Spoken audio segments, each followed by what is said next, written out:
Séptima parte. Abril de 1945. Hermanos míos. A medida que la catástrofe mundial llega a su inevitable fin y las fuerzas de la luz triunfan sobre las fuerzas del mal, se acerca el momento de la restauración. Para cada uno de ustedes esto indica un renovado momento para prestar servicio y entrar en actividad. Con esta les envío, como les prometí, la parte final de la gran invocación. Di la primera hace más o menos 9 años y la segunda durante la guerra. Quisiera que la empleen diariamente tantas veces al día como la recuerden, creando así un pensamiento simiente o una nítida forma mental, que en el momento propicio hará que la difusión de esta invocación entre las masas tenga un venturoso éxito, pero ese momento aún no ha llegado. La gran innovación puede ser expresada en los términos siguientes. Desde el punto de luz en la mente de Dios. Que afluya luz a las mentes de los hombres. Que la luz descienda a la tierra. Desde el punto de amor en el corazón de Dios. Que afluya amor a los corazones de los hombres. Que Cristo retorne a la tierra. Desde el centro donde la voluntad de Dios es conocida. Que el propósito guíe las pequeñas voluntades de los hombres. El propósito que el Maestro conoce y sirve. Desde el centro que llamamos la raza de los hombres. Que se realice el plan de amor y de luz.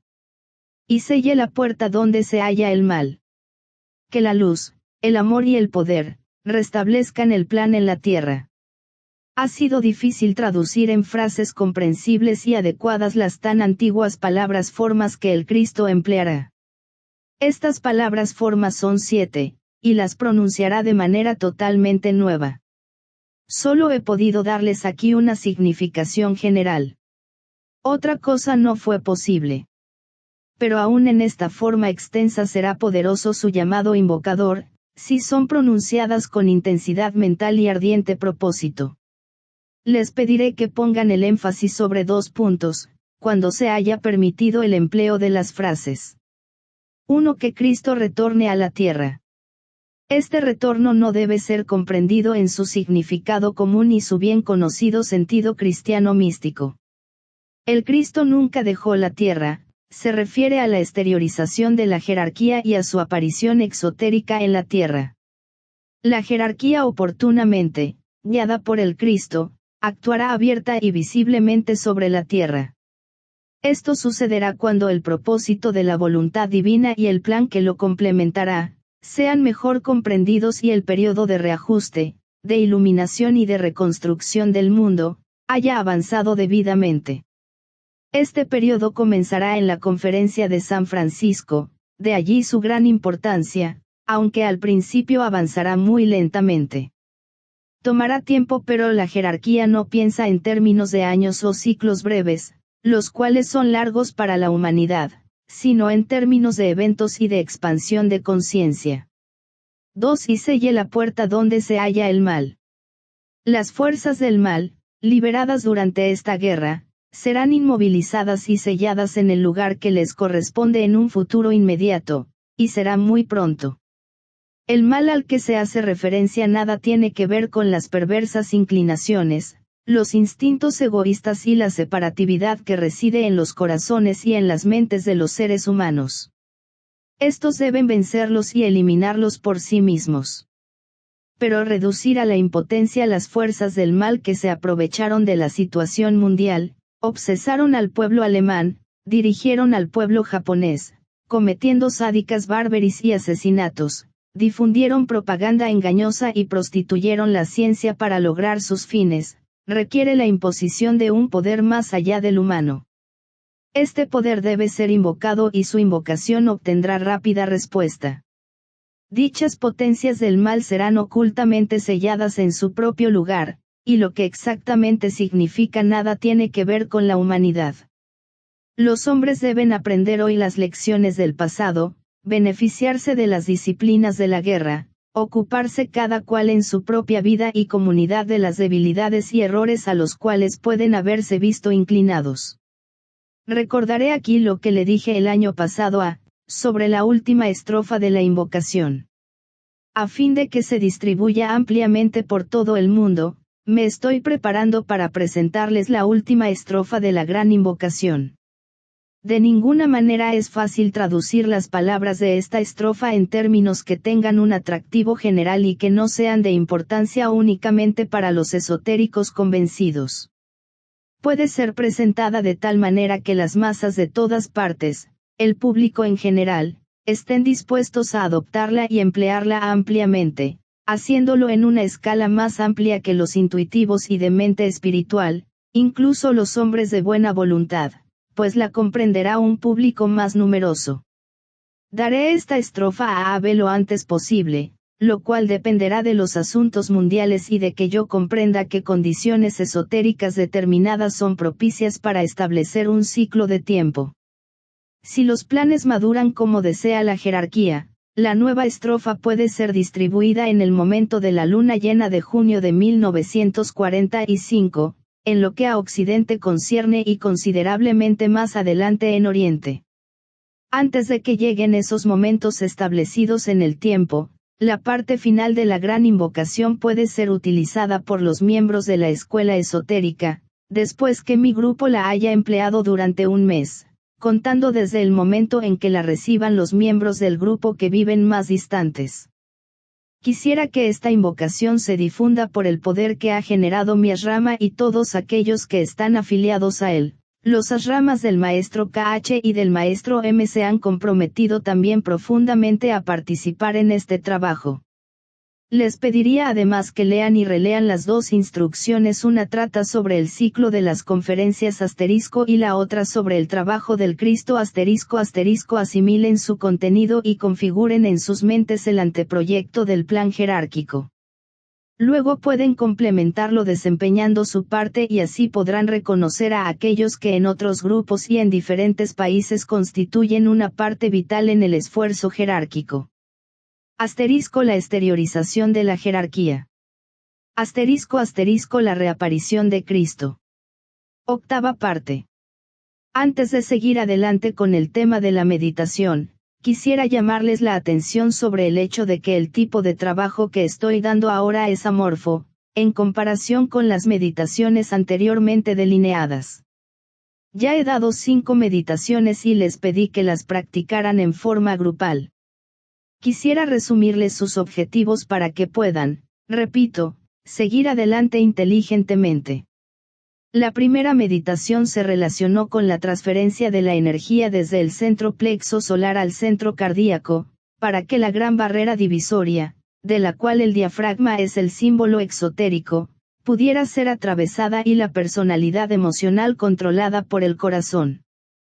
Por este medio, la individualidad egoísta del hombre común podría ser transmutada en esa conciencia grupal que posee el discípulo consagrado. He tratado de ayudarlos a establecer fácilmente esta transferencia, que sería de primordial importancia en sus vidas diarias. La segunda meditación tenía por objeto impartir un concepto más importante. Me pregunto si lo captaron como tal. El objetivo detrás de esa meditación era que afluyera libremente la energía dirigida. Deben tener siempre presente que el iniciado trabaja eternamente con energías y fuerzas, que dirige y manipula de acuerdo a la intención jerárquica. Sin embargo, antes de poder hacerlo, debe controlar hasta cierto punto los 7 tipos de energía a los cuales responde el mecanismo humano. Debe ser capaz de dirigir la corriente de energía a cualquier centro particular, enfocar ciertos tipos de fuerza en algunos centros, a voluntad y con comprensión, e instituir un intercambio y una libre afluencia por todo su pequeño microcosmos. La meditación dada no estaba destinada a producir esto y tenía un único objetivo, impartir una idea y presentar una posibilidad. La tercera meditación estaba estrechamente vinculada a estas dos, aunque no les fue inmediatamente evidente. Concernía al alineamiento. Tendieron a creer que el alineamiento es un proceso por el cual la personalidad se pone en relación con el alma, y exactamente es así. Sin embargo, alineamiento es un término que, en realidad, abarca 4 procesos. 1. El alineamiento del alma y la personalidad, da por resultado una relación consciente con el reino de Dios. 2. El alineamiento del alma y la personalidad con el ashrama, da por resultado una relación consciente con el maestro del ashrama. 3. El alineamiento del iniciado de alto grado con la tríada espiritual, da por resultado el reconocimiento de la energía monádica. 4. El alineamiento de todos los centros en el cuerpo etérico del discípulo, otorga capacidad a estos centros de registrar y transferir las energías que entran en el mecanismo inferior, como consecuencia de los 3 alineamientos superiores ya enumerados. Les pido que estudien con cuidado lo que antecede.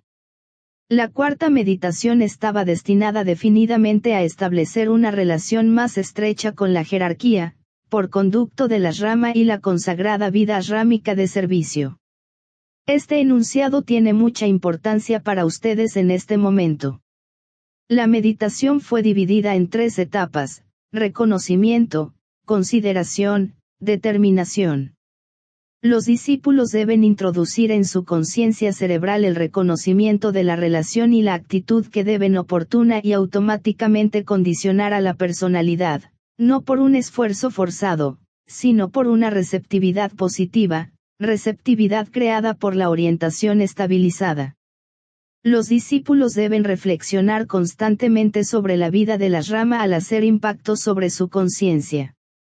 ¿De qué impacto, hermanos míos, son individualmente conscientes?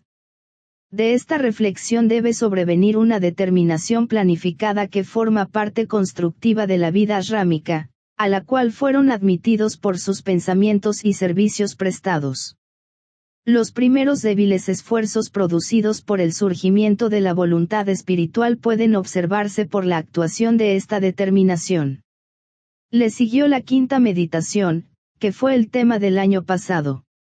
Habrán observado que las meditaciones fueron cada vez más abstractas, hasta que en esta última, debieron considerar las ideas y lo que esas ideas pueden revelar cuando se aplican como ideas simientes, que protegen o contienen una fructificación aún invisible y no percibida. Como podrán comprender, estuve trabajando para desarrollar un plan definido y, si han hecho su trabajo regular y conscientemente, están en posición de pasar a la siguiente fase de esta tarea abstracta. Al llegar a esta altura quisiera referirme a 2 conceptos que ya les he presentado, están relacionados con el hecho de que el iniciado debe realizar 2 cosas. Llegar a ser sensibles a las impresiones que les llegan desde diversos niveles de la conciencia y del conocimiento divino. Llegar a ser conscientes de la nube de cosas conocibles a la que se refiere Patanjali ***. Ambas se irán aclarando cuando consideremos el tercer punto de estas instrucciones, que se refiere a la telepatía ***. La luz del alma, libro I, 19, libro 4, 29. Telepatía y el vehículo etérico. Cada uno de estos posibles registros involucra cierta y específica fase de alineamiento, el empleo consciente de la mente como agente de contacto y la actividad receptora del cerebro. En los términos más elevados posibles explicaré el objetivo de todo esto, diciendo que el discípulo y el iniciado están aprendiendo la técnica, a través de la meditación, por la cual la mente de Dios, la mente universal, o el proceso reflexivo del logos planetario, puede ser captada y plasmada. Para la mayoría, en la actualidad, el conocimiento del pensamiento divino, tal como lo registran los discípulos, al actuar en el plan emergente y al otorgar vivencia al propósito de la vida, se obtiene por intermedio de la rama. El maestro imparte la naturaleza del plan o propósito de acuerdo a la categoría del iniciado y el iniciado lo acepta de acuerdo a la ley de la libre obediencia oculta. Pero el discípulo o el iniciado, no debe siempre esperar que el pensamiento divino le sea transmitido por quienes son más evolucionados que él. Debe aprender a establecer sus propios contactos y a extraer para él de la nube. Debe penetrar sin ayuda en los procesos mentales de Sanat Kumara, mediante la telepatía e impresionabilidad espiritual permitida. En este momento mi responsabilidad es proporcionar al grupo esas meditaciones que les permitirán a sus miembros dar los primeros pasos hacia este conocimiento, me corresponde darles el ABC de las técnicas que más tarde se simplificarán grandemente, aunque sean excesivamente abstractas. Tengan presente estos pensamientos cuando estudien el resumen de las meditaciones dadas y luego sigan adelante con lo que se sugerirá en esta serie de instrucciones. Sobre la base de lo dicho aquí, les pediría también que escriban un claro enunciado. 1. Sobre la comprensión obtenida por la síntesis progresiva de las 6 meditaciones que habrán recibido, y sobre el propósito de estas en conexión con su progreso hacia la iniciación. ¿A qué les proporcionó estas meditaciones? B. Que estaban destinadas a impartir. 2. Una clara definición de las frases. A la ciencia de la impresión, refiriéndose aquí al mecanismo de la impresión, explicando lo que saben sobre la técnica de la impresión. B. La nube de cosas conocibles. ¿De qué naturaleza son esas cosas? ¿Por qué se presenta la nube como símbolo? Procuren recordar que el origen de estas impresiones se va trasladando constantemente más arriba, o más profundamente, según el caso, y para los discípulos comunes como ustedes, las impresiones que registren hasta el momento que reciban la tercera iniciación conciernen a 1. Las ideas, los propósitos y las intenciones que motivan a la jerarquía y les son transmitidos a ustedes por el maestro del rayo a que pertenecen y a la rama al que están afiliados. 2. La cualidad de la inspiración que pueden recibir y registrar, que emana de la rama al que pertenecen. Esto también tendrá las mismas características sobresalientes de su rayo, aunque las de los otros 6 rayos estarán presentes, implicadas e inherentes. 3. La naturaleza del sistema jerárquico de trabajo y los métodos que se emplearán en cualquier periodo mundial particular, como en la difícil y transitoria era actual. De lo que antecede, verán cuán diversas, espiritualmente hablando, son las impresiones que recibirá el discípulo atento. La palabra diversa, empleada aquí, no tiene un significado separatista, significa la básica unidad en la diversidad y la vastedad del pensamiento incluyente de logos planetarios. Para el discípulo, la realización consiste, a lo largo de esta línea, en la capacidad correlativa y creciente de incluir en su pensamiento cada vez más las conclusiones divinas. Empleo esta palabra en su significación esotérica. Mi intención este año es procurar que se concentren sobre la nueva invocación dada, con la idea de que personifica la intención divina y resume las conclusiones a que ha llegado la reflexión del logos planetario. Esta forma de meditación es la más abstracta que se les ha presentado hasta ahora. El significado de esta invocación fue expresado en términos que son en cierta medida comprensibles para la persona común, porque sus palabras son familiares, basadas en muchos términos bíblicos. Pero las verdaderas implicancias y significaciones internas tienen profunda importancia y no se evidencian superficialmente. Los exhorto a que penetren, a través de la meditación más profundamente en el significado vital de estas palabras, de estas asombrosas palabras. Contienen, hasta donde es posible en idioma moderno, la fórmula que posee la jerarquía desde que fue fundada en la Tierra, pero que solo ahora está a disposición del género humano debido a la etapa de evolución alcanzada. La maravilla de estas estrofas mántricas consiste en que son comprensibles tanto para los miembros de la familia humana como para los miembros del reino de Dios. Significan una cosa para el hombre común, y ese significado es bueno, poderoso y útil; otra, para el hombre que recorre el sendero de probación, porque le adjudica a las palabras un significado profundo y más esotérico que aquel que está totalmente polarizado en su naturaleza inferior, y aún otra para el discípulo afiliado a la rama que actúa conscientemente en él. Para los iniciados y los miembros avanzados de la jerarquía tienen aún una significación más elevada e incluyente. Ansío estar seguro de cuál será la reacción de ustedes a estas palabras y les pido que durante todo un año concentren sobre ellas su pensamiento meditativo y su poder reflexivo. Al mismo tiempo proporcionan en forma casi excepcional, la siguiente etapa de desarrollo en la serie de meditaciones que he planeado para ustedes, también en forma peculiar, debe ayudarlos a progresar en sus reflexiones y en la capacidad de captar las abstracciones. Busquen la idea abstracta subyacente en esta invocación. Está allí.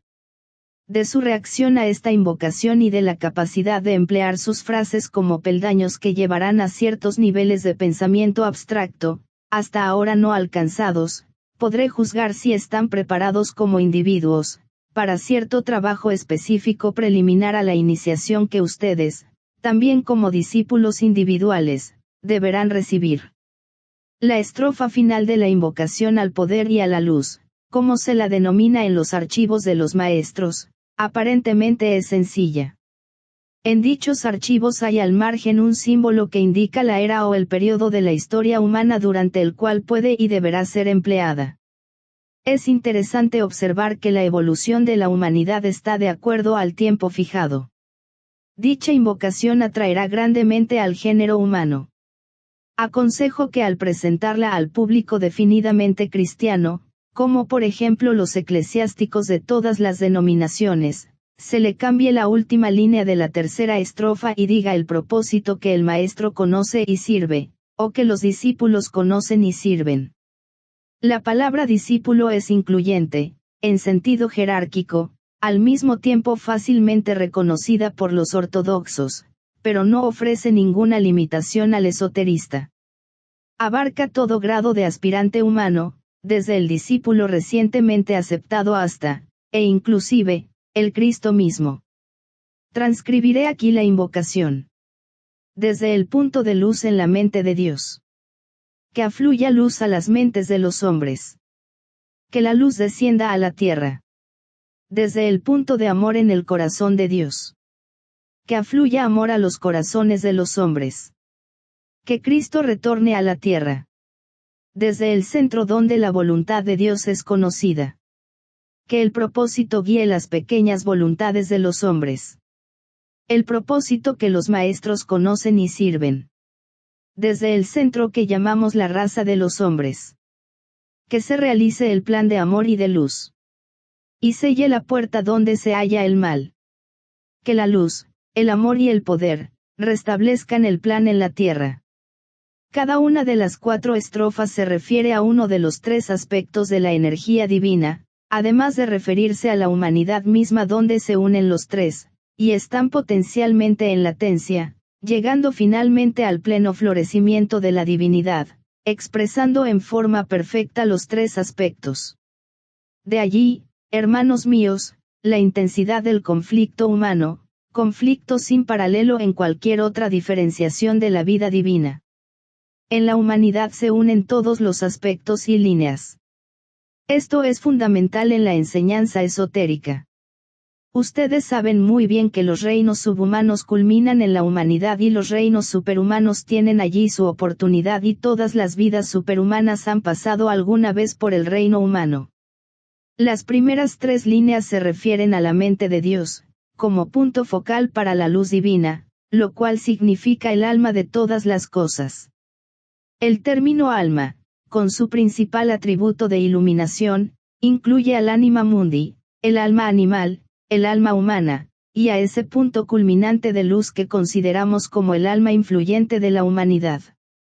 Es un aspecto de la manifestación divina, al cual se refiere ese gran Hijo de Dios manifestado como Sri Krishna, cuando exclamó, habiendo compenetrado el entero universo con un fragmento de mí mismo, yo permanezco. Ese fragmento es el alma de todas las cosas. Esa alma trae la luz y difunde la iluminación. En las 3 líneas de la segunda estrofa es invocado el corazón de Dios y considerado el punto focal de amor. Este corazón del mundo manifestado es la jerarquía, ese gran agente transmisor de amor hacia cada forma de la divina manifestación. No es necesario que me explaye sobre la naturaleza esencialmente amorosa de la jerarquía. Se ha escrito demasiado sobre ella, se ha comprendido excesivamente poco y se ha hablado demasiado del amor y no se ha comprendido suficientemente la tarea que enfrenta la jerarquía cuando transmite amor. El amor es una energía que debe llegar a los corazones de los hombres y fecundar a la humanidad con la cualidad de la comprensión amorosa. Eso es lo que el amor y la inteligencia expresan cuando se unen. Las 3 líneas de la tercera estrofa se refieren a Sambhaya, el centro donde la voluntad de Dios es conocida, el centro de donde la jerarquía extrae su vida, a medida que despierta en la humanidad el impulso de servir. Como bien saben, estas líneas indican que la humanidad no puede aún captar el propósito de Sanat Kumara. Solo los miembros avanzados de la jerarquía y por lo menos los iniciados de tercer grado, el primer grado de la logia de Sirio, tienen una idea de la naturaleza del propósito que subyace en el plan. Reflexionen sobre esta frase. Habiendo invocado los 3 aspectos o poderes de la mente, del amor y de la voluntad, las 3 líneas de la cuarta estrofa indican el arraigo de todos estos poderes en la humanidad misma, en el centro que llamamos la raza de los hombres. Aquí y solo aquí, reside la promesa del futuro y su esperanza y oportunidad. Aquí y solo aquí, todas las cualidades divinas en tiempo y espacio pueden expresarse y cumplirse. Aquí y solo aquí, puede verdaderamente nacer el amor, actuar correctamente la inteligencia y la voluntad de Dios, demostrar su buena voluntad efectiva. Por intermedio de la humanidad, sola y sin ayuda, excepto por el Espíritu Divino que existe en cada ser humano, puede ser sellada la puerta donde se halla el mal. No es Sanat Kumara que sella esa puerta, no es la jerarquía que obliga al mal a retroceder al lugar de donde vino. Es la humanidad que lucha, aspira y sufre, a quien se le ha confiado la tarea y, hermano mío, la humanidad es apta para esa tarea. Esta afirmación la tienen siempre en cuenta quienes emplean con mucho poder la invocación, y sirve para enfocar y arraigar en el reino humano las energías invocadas. Tal es su tarea. De ahí en adelante la humanidad se hace cargo de ese cometido. Esta invocación es también única porque invoca a los 3 aspectos divinos. Es sintética en su acercamiento. Esto se realiza por primera vez en la historia humana. Hasta ahora el desarrollo del género humano no había justificado tal expresión. En los tiempos lemurianos, el tercer aspecto divino, el de la inteligencia, fue invocado por el llamado masivo del hombre animal instintivo, ignoraba qué es lo que invocaría ese llamado casi incipiente. La luz apareció en la tierra y posibilitó la verdadera iluminación progresiva. No me refiero aquí a la luz física, sino a la luz del intelecto. En los días atlantes, como resultado de la lucha entre los señores de la luz o de la faz resplandeciente, y los señores de la faz oscura, tal como se los denomina en las antiguas escrituras y en la doctrina secreta, se produjo otra era de invocación y hubo probabilidad de desarrollar el segundo aspecto divino del amor, que todavía era una cualidad embrionaria en el género humano. En aquel entonces, el llamado masivo se expresaba con más inteligencia, aunque persistía todavía el llamado instintivo. Sin embargo, no era inteligencia, tal como entendemos el término. En nuestro ciclo ario está surgiendo otro gran llamado invocador. Esta vez es triple. Es un clamor por luz en nuestro camino y para que la luz afluya a los lugares oscuros de la tierra, es un llamado por más amor en el mundo, como lo claman los hombres de buena voluntad y de tendencias humanitarias, es, finalmente, el llamado intuitivo de los aspirantes y discípulos del mundo para la plena expresión, en tiempo y espacio, de la voluntad al bien, la voluntad de Dios.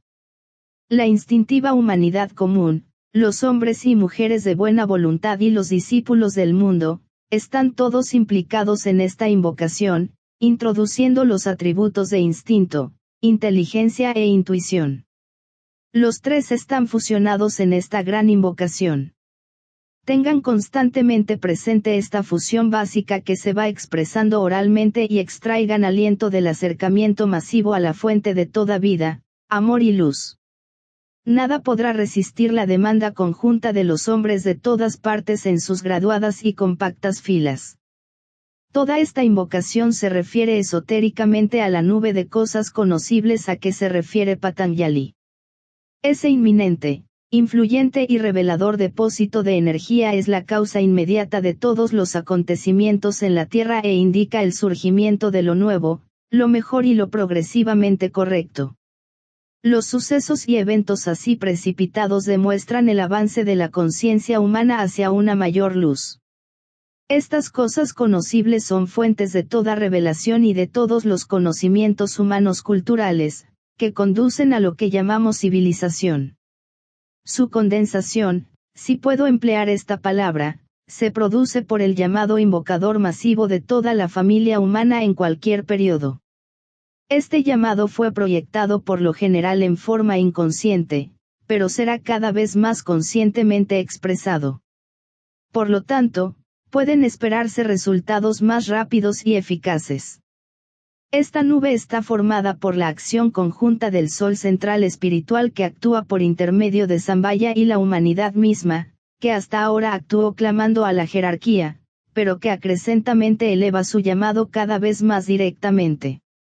Lógicamente hay un llamado continuo, indirecto y sutil que se eleva desde los tres reinos subhumanos de la naturaleza, llamado que se enfoca en el reino humano porque este reino es el agente receptor y transmisor para aquellos reinos, así como la jerarquía fue y es el agente receptor y transmisor para todo llamado humano. Observen el hermoso entrelazamiento y la fina interrelación establecida por nuestro logos planetario. La nueva invocación expresa, en forma excepcional, esta total interdependencia. La precipitación de las nuevas y largamente esperadas energías, se hace de tres maneras, por 1. La acción directa de la jerarquía, cuando los miembros entrenan a sus discípulos para extraer de esta fuente de inspiración, a fin de ser sensibles a la impresión esperada y hacer descender lo que necesita para iluminar y restituir al género humano a su elevado estado espiritual original. Una condensación más elevada espera precipitarse, que para la humanidad formará una nube de cosas que no pueden ser conocidas y es innecesario considerarlas. 2. Los discípulos y aspirantes del mundo que proporcionan un canal mediante el cual las energías y las fuerzas fructíferas pueden llegar al género humano. Esto lo producen por a la profundización del conocimiento espiritual del hombre a través de la meditación reflexiva, la aspiración y la devoción, que con el tiempo cederán su lugar a la convicción y al conocimiento mental. B. La receptividad a la impresión espiritual. Esto implica iniciar el empleo inteligente de la intuición, más la capacidad de mantener la mente firme en la luz, mientras que el cerebro permanece pasivamente alerta para registrar el conocimiento que desciende. C. La capacidad práctica de relacionar la idea con el ideal y de dar los pasos que crearán la forma de ese ideal en el plano físico. 3. El constante progreso de la conjunta humanidad hacia la luz, lo cual producirá en la humanidad, a su debido tiempo, esa cualidad y vibración que ya se hace sentir, cualidad y vibración esencialmente evocadoras.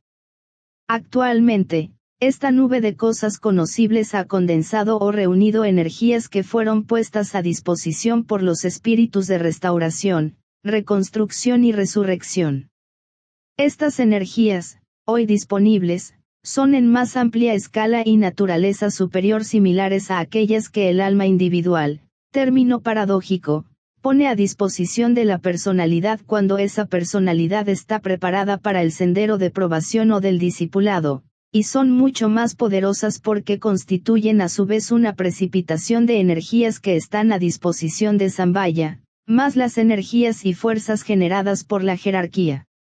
Ahora pueden ser empleadas en la Tierra fuerzas extraplanetarias, debido al progreso de nuestro planeta y a su relación con todo el sistema solar.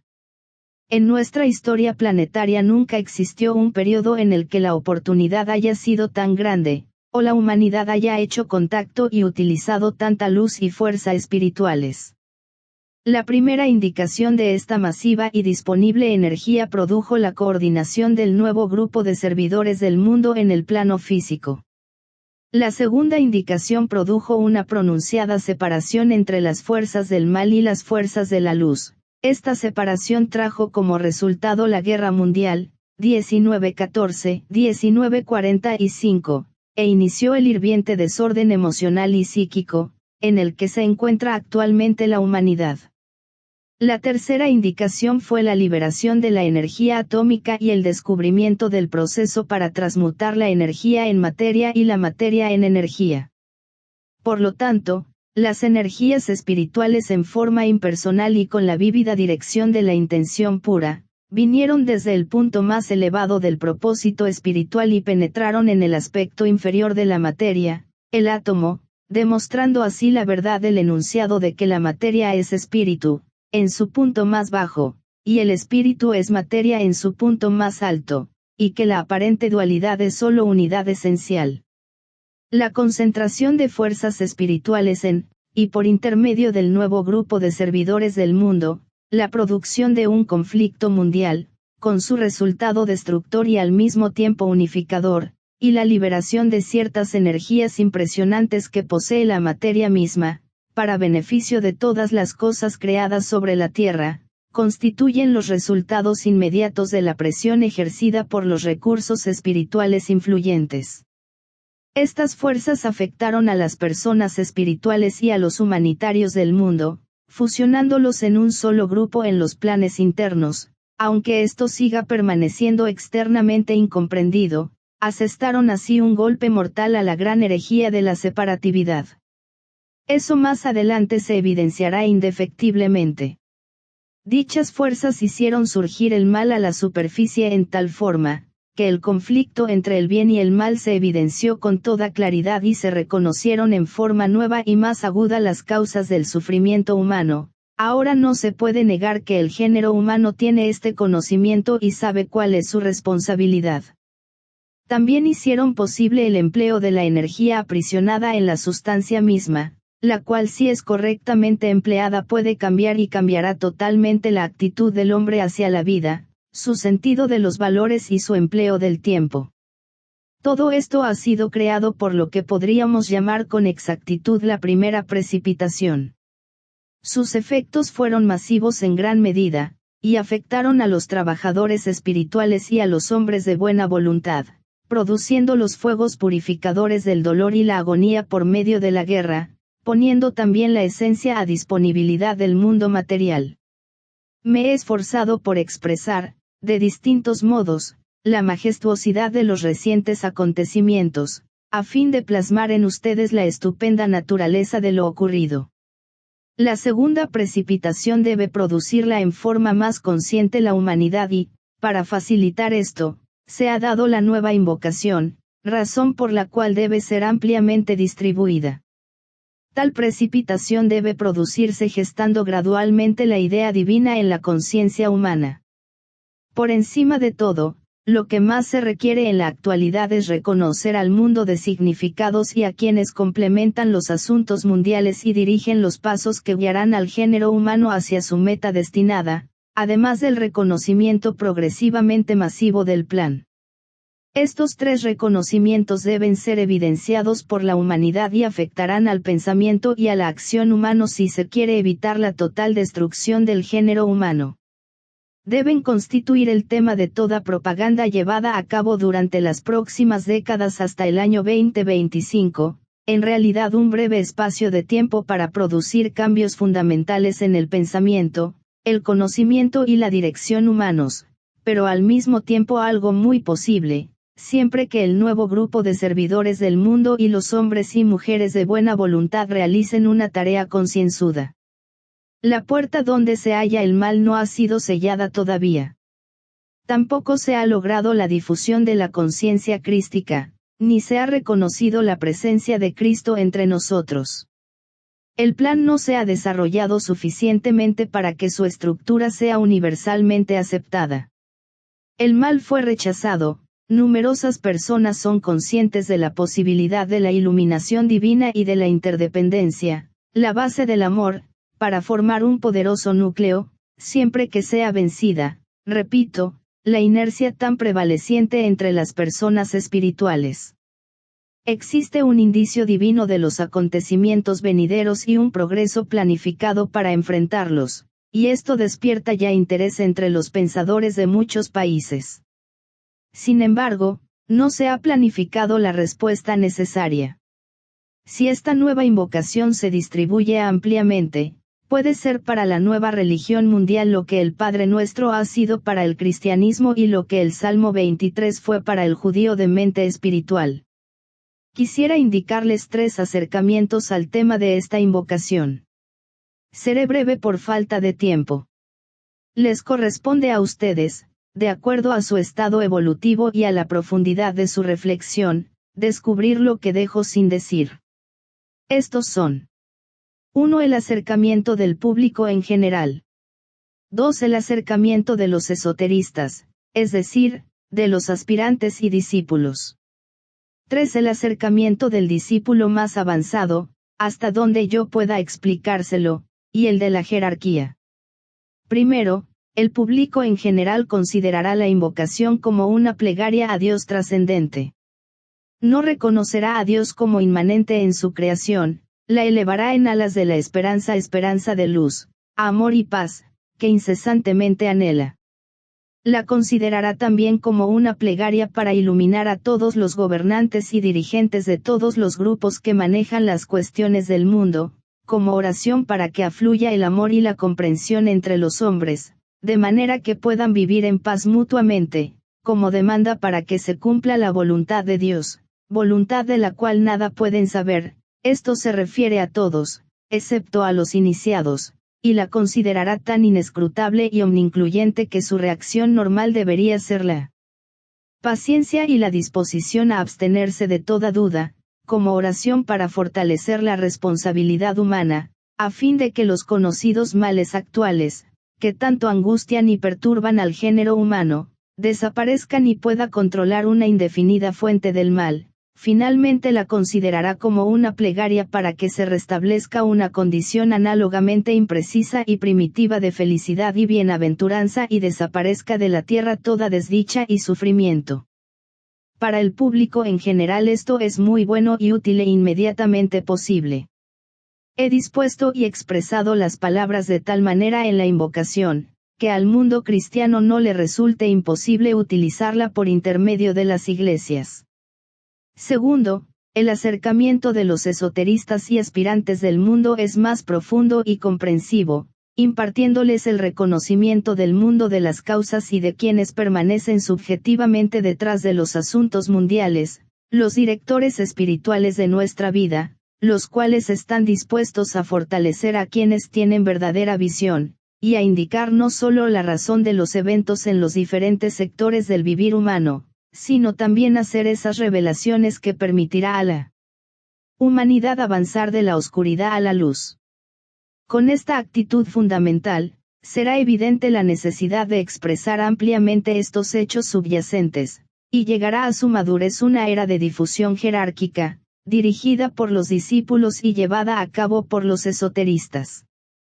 Esta era comenzó en 1875 cuando HPV proclamó la realidad de la existencia de los maestros de sabiduría, y continúa a pesar de las malas interpretaciones, de la refutación de los conceptos y de la burla.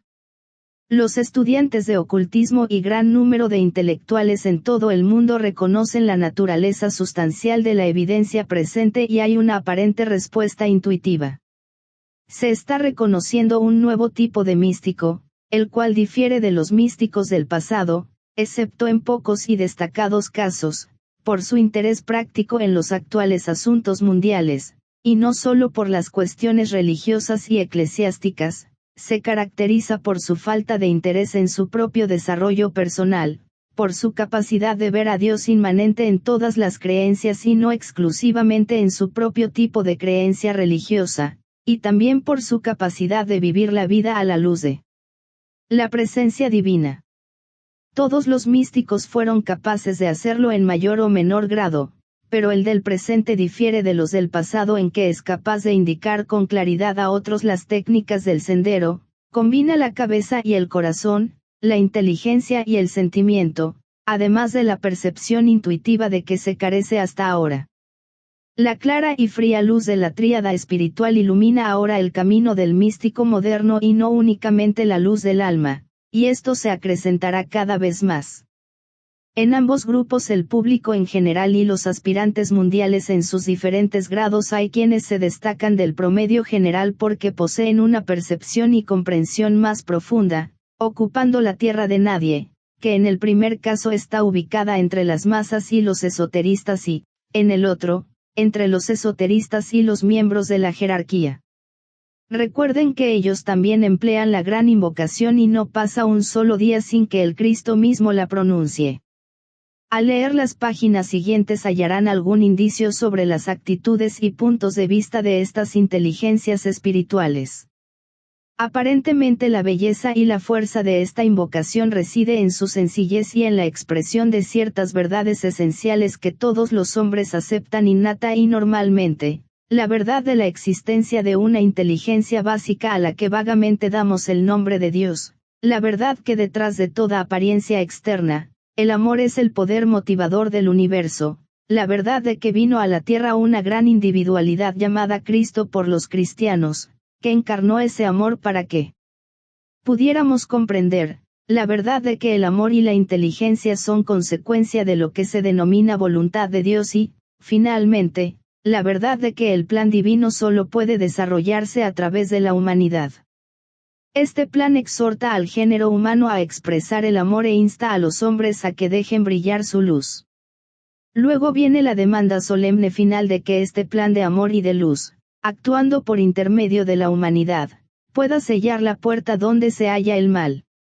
La línea final contiene la idea del restablecimiento, indicando la nota clave para el futuro y que llegará el día en que la idea original de Dios y su intención inicial no serán ya frustradas por el libre albedrío y la maldad humana, el materialismo y el egoísmo puros. Entonces se cumplirá el propósito divino debido al cambio efectuado en los corazones y los objetivos de la humanidad. Este significado obvio y sencillo está ligado a la aspiración espiritual de los hombres de todas partes.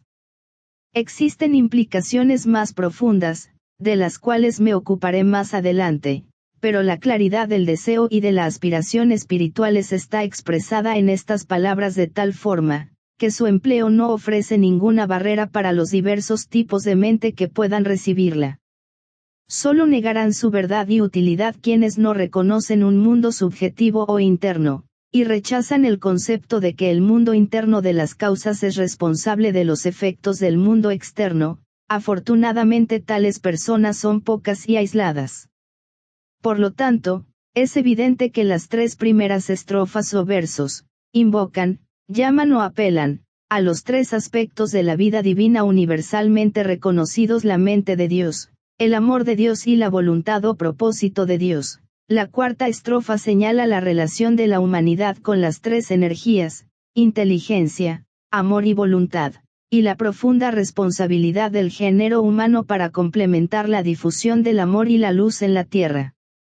Es aquí donde se evidencia el trabajo del movimiento de triángulos, tan cercano al corazón de la jerarquía en este momento. Por medio de la red que está creando triángulos, la luz o la iluminación es invocada por el trabajo y la actitud diaria de los miembros de triángulos. De esta manera la luz puede realmente descender a la tierra, y la buena voluntad, que es el amor de Dios, y básicamente la voluntad al bien, pueden afluir también con más plena vivencia a los corazones de los hombres, lo cual transformará su vida y no podrá ser detenida la era de las rectas relaciones humanas. Hasta ahora esta era fue débilmente sentida y solo las personas del mundo del pensamiento progresista la han deseado. Así, por medio del centro que llamamos la raza de los hombres, actúa el plan de amor y de luz y asesta el golpe de muerte al mal, al egoísmo y a la separatividad, sellándolos para siempre en la tumba. Así también se cumplirá el propósito del Creador de todas las cosas. Nadie puede emplear esta invocación o plegaria para obtener iluminación y amor sin causar profundos cambios en sus propias actitudes. La intención de su vida, el carácter y las metas, cambiarán y alterarán la vida y la harán espiritualmente útil. Como el hombre piensa en su corazón, así es él, constituye una ley básica de la naturaleza.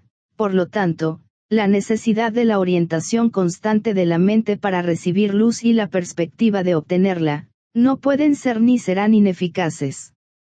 A medida que aumente el trabajo de triángulos y se difunda la red por toda la Tierra, podrá esperarse que también afluya luz y buena voluntad, el aspecto inmediato del amor que necesitan hoy los hombres. Nada puede impedir que se produzcan los resultados esperados, porque siempre rige la ley eterna. La iluminación de las mentes de los hombres para que puedan ver las cosas tal cual son, captar los móviles correctos y conocer el camino de las rectas relaciones humanas, constituye ya una necesidad imperiosa. El poder motivador de la buena voluntad es esencial para la correcta acción. Obtenidos ambos, luz y amor, no pasarán muchas décadas antes de que la idea de rectas relaciones humanas se haya convertido en ideal de las masas y tomen rápidamente forma en todos los asuntos nacionales, públicos y comunitarios. En el transcurso de la historia, la humanidad ha captado y empleado ideas aplicables al vivir humano que expresaban conceptos progresistas. Actualmente, las dos ideas necesarias son luz en nuestro camino y buena voluntad práctica. Quisiera abordar ahora para ustedes, que son discípulos o están en entrenamiento para el discipulado, algunos de los significados más profundos. Si lo logro, el trabajo de meditación será de utilidad para vincular la intención jerárquica con la aspiración humana. Esta debería ser la tarea de todo discípulo. Habrán observado al estudiar la invocación que los tres centros principales de nuestro planeta están vinculados: Samvaya, donde la voluntad de Dios es conocida; la jerarquía, dirigida por el Cristo, desde donde trata de establecer un contacto más estrecho entre los hombres; y el centro que llamamos humanidad. Hay una estrecha relación entre la primera estrofa y la última. Como saben, la humanidad está destinada a ser la exponente de la mente de Dios, expresando así inteligencia activa, motivada por el amor y complementada por la voluntad. No ha llegado aún ese momento, pero si el concepto cronológico de la humanidad es correcto y el correcto deseo es suficientemente fuerte, por primera vez en la historia humana este destino puede ser públicamente reconocido y las personas inducidas a una creciente y voluntaria actividad, que es particularmente su propio destino. Esto también es uno de los objetivos primordiales de la invocación. Su constante empleo traerá una incluyente visión del desarrollo espiritual e impartirá al pensamiento humano la síntesis que hasta ahora le ha faltado. A medida que la luz afluya a las mentes de los hombres, el plan divino será más ampliamente sentido y la voluntad al bien más ampliamente deseada e invocada. Debe siempre recordarse que la luz es energía activa y el amor también es una energía. Es conveniente tener en cuenta que luz y materia son científicamente términos sinónimos, y que la red de luz es verdaderamente sustancia, por lo tanto portadora de la buena voluntad. En consecuencia debe comprenderse que es una sola red, compuesta de dos tipos de energía. Por esta razón la tarea de crear triángulos es de dos categorías. Algunas personas trabajan más fácilmente con un tipo de energía que con otro. Resulta también interesante observar que los triángulos de luz son básicamente más materiales que los triángulos de buena voluntad, porque están relacionados con la sustancia, con la energía que el género humano maneja familiarmente y con la materia etérica. Los triángulos de buena voluntad son de origen jerárquico. Les pediría que reflexionen sobre esto. Sin embargo, en esta crisis mundial, el origen de la red en sus dos aspectos es jerárquico. Los maestros trabajan con sustancia, es decir, luz, pero no con materia. El trabajo que realizan los miembros de triángulos es, en consecuencia, estrictamente mental y excesivamente poderoso. Esto, lógicamente, cuando se hace en forma correcta. La energía sigue al pensamiento y el trabajo de triángulos es dirigir el pensamiento. Por lo tanto, se clasifica en dos categorías: invocar la ayuda divina, empleando una fraseología cristiana; luego por la fe y la aceptación dirigir las energías de luz y amor, que fueron invocadas, a los hombres de todas partes. De acuerdo a la actitud que asuman los pueblos, serán registradas como iluminación y buena voluntad. Este trabajo es profundamente científico, pero fundamentalmente simple. Invocación, Plegaria o aspiración y meditación, no importa la palabra que se emplea, son tres métodos mediante los cuales se extraen y ponen en actividad las energías espirituales. Por medio del claro pensar, el pensamiento dirigido y la percepción mental, pueden convertirse en objetos del deseo humano. Las ideas son simplemente canales para las nuevas y deseadas energías divinas. Los ideales son estas ideas cambiadas o reducidas a formas mentales y presentados como tales al público. Las ideas se convierten telepáticamente en ideales, que es otra manera de expresar la antigua ley: la energía sigue el pensamiento. El trabajo de la red de luz y buena voluntad enfocado en el plano de la mente, consiste en utilizar este conocimiento a fin de afectar a la conciencia pública. Estos son puntos que deberían ser simplificados y gradualmente enseñados con el más claro lenguaje a todos los miembros de Triángulos. El trabajo de Triángulos consiste en trabajar con las mentes de los hombres y con un factor empleado y explotado en todas partes por los dirigentes. El esfuerzo estriba en plasmar en las mentes ciertas ideas necesarias para el progreso humano. La gente reconoce la oscuridad y el sufrimiento actuales y, por lo tanto, dan la bienvenida a la luz. Los hombres están cansados de odiar y luchar y, en consecuencia, dan la bienvenida a la buena voluntad. Trataré brevemente otro punto de vista. Así como están relacionadas las estrofas primera y cuarta, también lo están la estrofa segunda y la última línea. El plan será restablecido en la tierra por la iluminación y la buena voluntad, y cuando esto tenga lugar el Cristo retornará a la tierra. Les pediría que no interpreten mal esta frase. El Cristo jamás dejó la tierra, y cuando se despidió de sus discípulos dijo: «He aquí, yo estoy siempre con vosotros, hasta el fin de los días». Sin embargo, su presencia no es reconocida por las masas y solo la presienten y esperan vagamente los religiosos ortodoxos de todos los credos del mundo. En primer lugar, como he señalado anteriormente, el retorno de Cristo se expresará por el surgimiento de la conciencia crística en los corazones de los hombres de todas partes, siendo su primera expresión la buena voluntad. En segundo lugar, los discípulos de todas partes serán cada vez más sensibles a la cualidad, voz y enseñanza de Cristo, serán influidos por él en muchos casos, así como anteriormente influyó a su discípulo Jesús. Por la influencia que ejercerá sobre los discípulos de todas las tierras, se multiplicará a sí mismo repetidas veces. La eficacia y el poder del discípulo influido será asombroso. Uno de los primeros experimentos que Cristo realizó mientras se preparaba para este tipo de actividad estaba vinculado con Krishnamurti.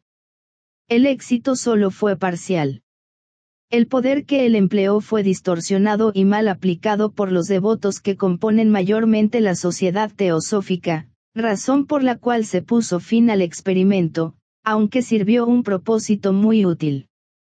Uno de los resultados de la guerra fue la desilusión del género humano que ya no considera a la devoción adecuada o necesaria para la vida espiritual o su efectividad. La guerra no fue ganada por la devoción o la adhesión de millones de hombres a un ideal querido, sino por el simple cumplimiento del deber y el deseo de proteger los derechos humanos.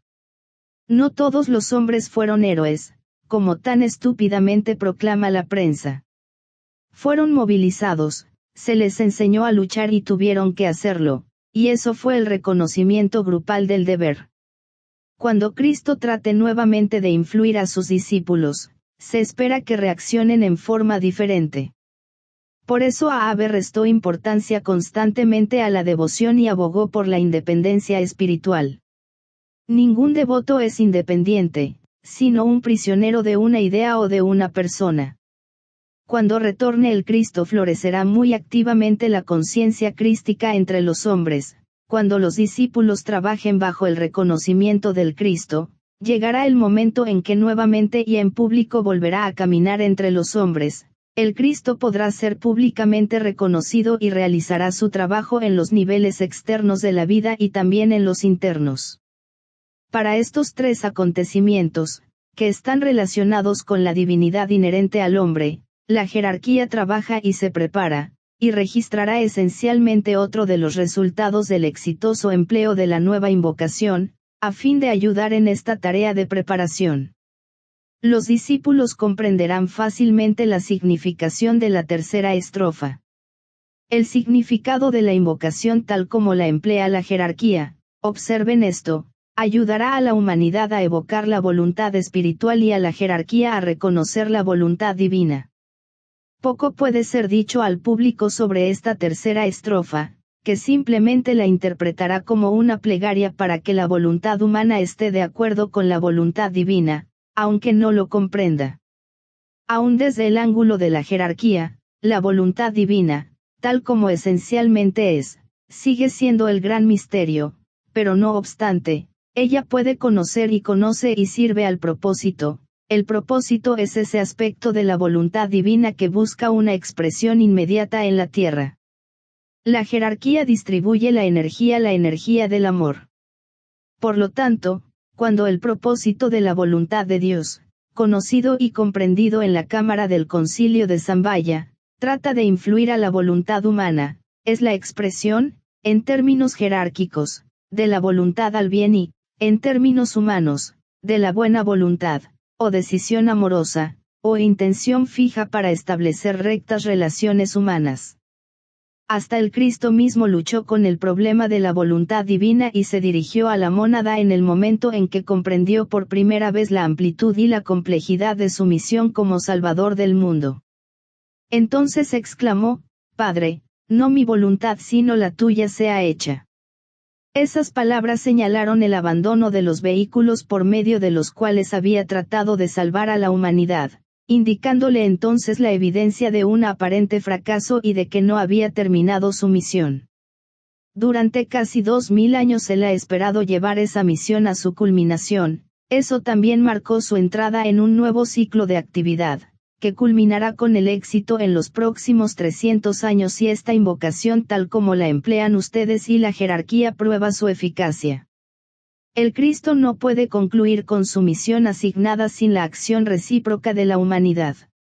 Este mantram es peculiar y esencialmente el propio mantram del Cristo, y su sonido se difundió por todo el mundo porque él lo emitió y lo empleó la jerarquía. Ahora sus palabras deben ser difundidas por el mundo entero y pronunciadas por los hombres de todas partes, y su significado debe ser expresado por las masas a su debido tiempo. Entonces Cristo puede nuevamente retornar a la tierra y ver el trabajo de su alma y quedar satisfecho. Quizás sea necesario explicar la última línea de la última estrofa.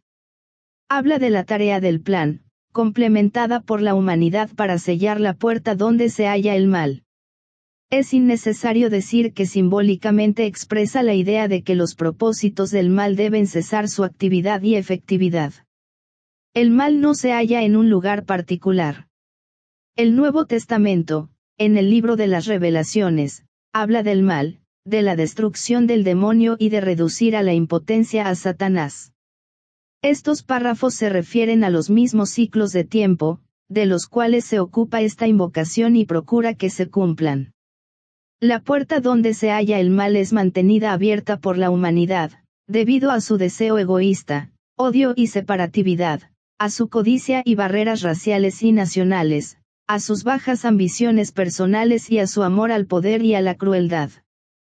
Cuando la buena voluntad y la luz afluyan a las mentes y los corazones de los hombres, esas cualidades malignas y estas energías dirigidas que mantienen abiertas las puertas del mal, cederán su lugar al anhelo de establecer rectas relaciones humanas, a la determinación de crear un mundo mejor y más pacífico y a la expresión mundial de la voluntad al bien, y cuando estas cualidades reemplacen a las antiguas e indeseables, simbólicamente el peso de la opinión pública y el correcto deseo humano, irán cerrando lentamente la puerta donde se halla el mal. Nada podrá evitarlo. De esta manera el plan original referido en la Biblia como el jardín del Edén, será restablecido en la tierra en forma simbólica. El ángel de la espada flamígera no vigilará ya la puerta de la iniciación hacia el reino de Dios, sino se transformará en el ángel de la presencia. La puerta al mundo de la realidad espiritual se abrirá simultáneamente ante el género humano y se cerrará la puerta donde se halla el mal. Estos pocos pensamientos harán revivir esta invocación en sus mentes y adquirirán una nueva y vital vivencia, excepcionalmente relacionada con todas las verdades y creencias antiguas, nos brindan una esperanza para el futuro y son de importancia actual y práctica. El trabajo de meditación debería limitarse exclusivamente a profundizar la comprensión de esta estrofa de la gran invocación * para despertar en ustedes un espíritu invocador. Daré hoy un mantra muy antiguo denominado la afirmación del discípulo. Ha sido empleado durante miles de años por los discípulos en los ashramas de los maestros y actualmente se los doy a todos los verdaderos discípulos que ahora pueden emplearlo en el plano externo e incorporarlo diariamente a su meditación. En el próximo año quisiera que siguieran el proceso de meditación que delinearé, pues está destinado a fortalecer en ustedes su consagración mediante la afirmación, a estabilizar su orientación y a proporcionarles una percepción intuitiva sobre esta nueva invocación.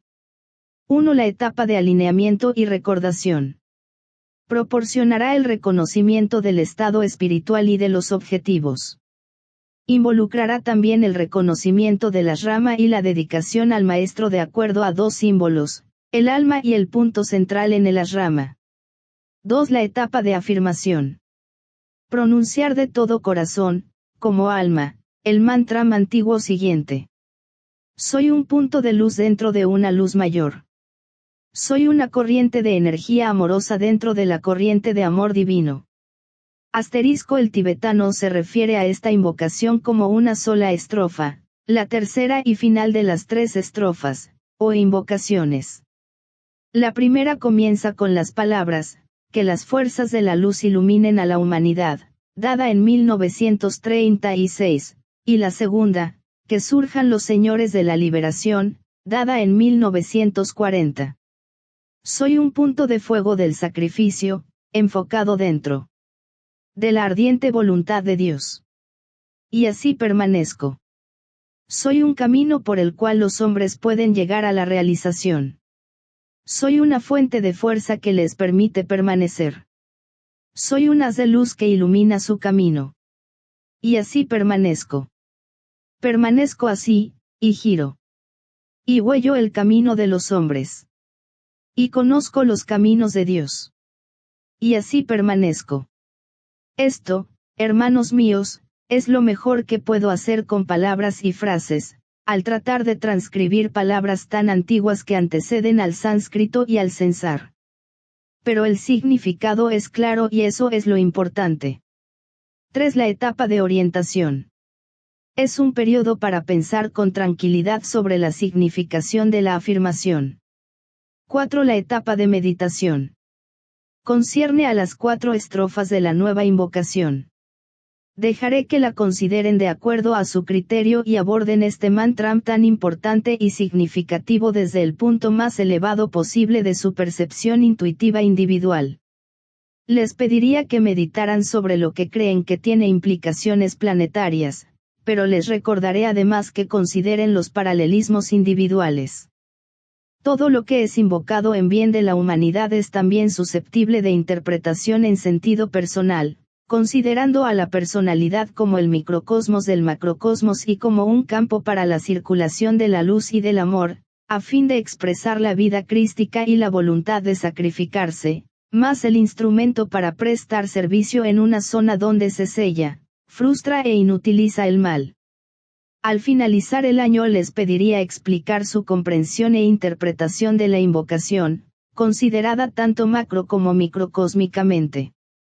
Si estos escritos son realmente resultado de la percepción intuitiva, podrían compaginarse en un libro valioso y dar al público una comprensión más real de las palabras que condicionarán el pensamiento de las personas de mente espiritual durante muchas décadas. 5. La etapa de fija determinación. A una reflexión sobre la diferencia entre el propósito, la voluntad y la intención. Ve un periodo de completo y enfocado silencio, al tratar de presentar un ininterrumpido canal para la afluencia de luz, amor y fuerza desde la jerarquía. C. Una afirmación de la personalidad, hecha por ustedes, como alma, el discípulo. En el centro de la voluntad de Dios, yo permanezco. Nada apartará mi voluntad de la suya. Complemento esa voluntad con el amor.